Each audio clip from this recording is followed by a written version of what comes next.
Luto tayo ngayon ng sinigang na baboy, syempre. Ayan yung mga rekado. Okra, sili. At yan, may mga bawang sibuyas. Syempre may kamatis tayo pagka magluluto tayo ng sinigang na baboy.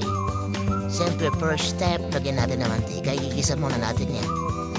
Ganyan ang proseso ko pag magluto. And then, syempre, gigisa natin yan. Sabay-sabay na natin yan. Ganun din yan eh. Siyempre, after that, lalagyan na natin yung baboy na belly. Ito paghanap ng yung iba. Mas gusto ko yung manaman.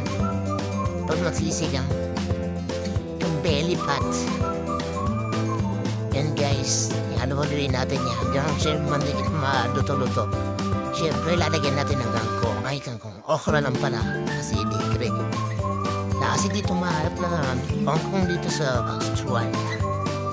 Ewan ko sa ibang parte kung may mga kangkong.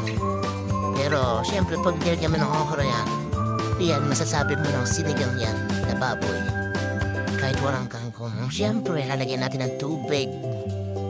Then, mawawala para sa pag-higop ng mainitin ng sabaw. Siyempre, damihan natin, makukuha naman yung sa kumplahan eh. Siyempre yan, buti na lang meron dito Pilipinas grocery, kaya kabili kami ng yan, sinigang sa sampang para masabing sinigang talaga. Niluto natin sinigang na baboy. Yan din naman ko kasi maraming sabaw eh, pero tingnan natin kung masyadong maasim ba.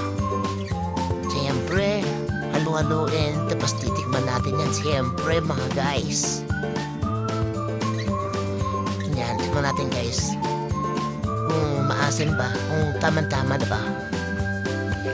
Yan, medyo maasim-masim. Okay naman, maasim. Siyempre, kakain na tayo, hindi pwede hindi. Yan guys, ito yung ating dinner. Sinigang na baboy. Thank you guys. Scapi ng Australia.